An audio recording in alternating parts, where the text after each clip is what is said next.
was given to aviation by the relatively enormous power for weight of the atomic engine.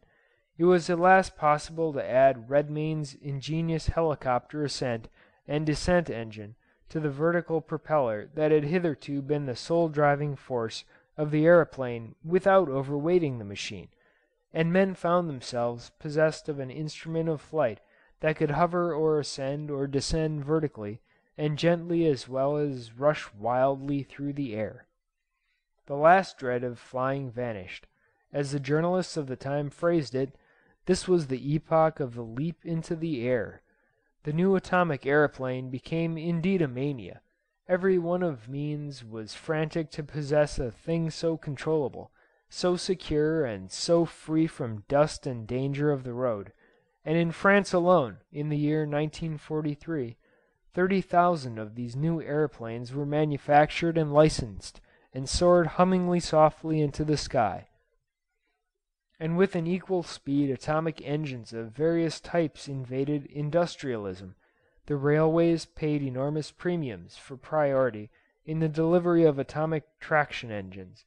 Atomic smelting was embarked upon so eagerly as to lead to a number of disastrous explosions due to inexperienced handling of the new power, and the revolutionary cheapening of both materials and electricity made the entire reconstruction of domestic buildings a matter merely dependent upon a reorganization of the methods of the builder and the house furnisher. Viewed from the side of the new power and from the point of view of those who financed and manufactured the new engines and material it required, the age of the leap into the air was one of astonishing prosperity. Patent-holding companies were presently paying dividends of 500 or 600%, and enormous fortunes were made and fantastic wages earned by all who were concerned in the new developments. This prosperity was not a little enhanced by the fact that in both the Das Tata and Holston Roberts engines, one of the recoverable waste products was gold. The former disintegrated dust of bismuth and the latter dust of lead, and that this new supply of gold led quite naturally to a rise in prices throughout the world. This spectacle of feverish enterprise was productivity, this crowding flight of happy and fortunate rich people. Every great city was as if a crawling ant-hill had suddenly taken wing, was the bright side of the opening phase of the new epoch in human history. Beneath that brightness was a gathering darkness, a deepening dismay. If there was a vast development of production, there was also a huge destruction of values. These glaring factories working night and day, these glittering new vehicles swinging noiselessly along the roads, these flights of dragonflies that swooped and soared and circled in the air, were indeed no more than the brightness of lamps and fires that gleam out when the world sinks towards twilight and the night.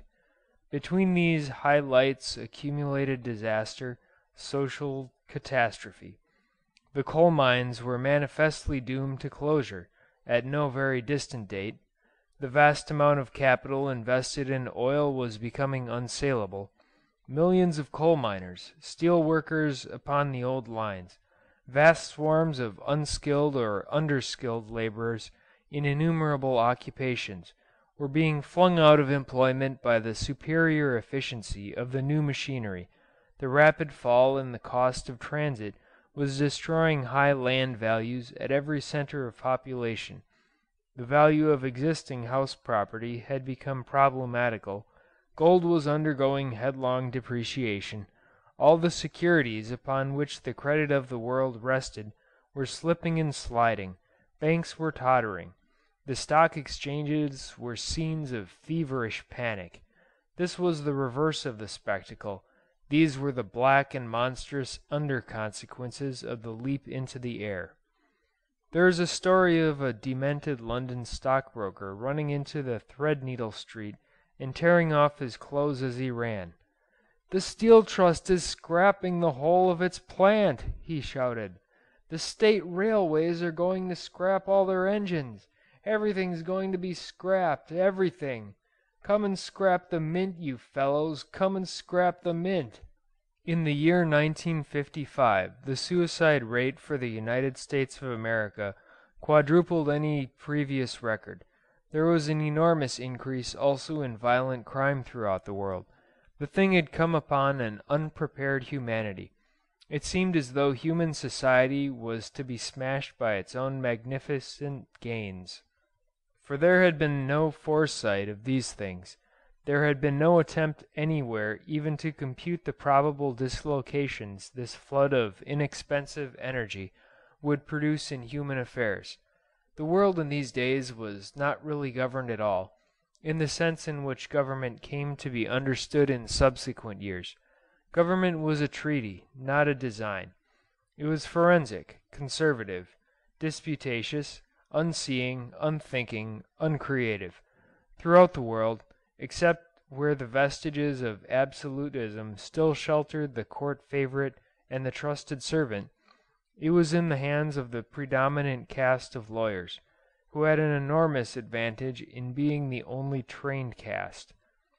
Their professional education and every circumstance in the manipulation of the fantastically naive electoral methods by which they clambered to power conspired to keep them contemptuous of facts, conscientiously unimaginative, alert to claim and seize advantages and suspicious of every generosity. Government was an obstructive business of energetic fractions.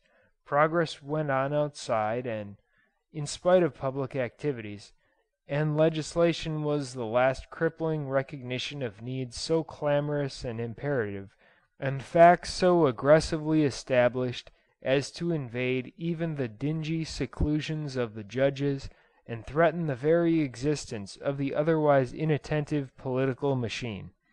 The world was so little governed that with the very coming of plenty, in the full tide of an incalculable abundance, when everything necessary to satisfy human needs and everything necessary to realize such will and purpose as existed then in human hearts was already at hand, one has still to tell of hardship, famine, anger, confusion, conflict, and incoherent suffering.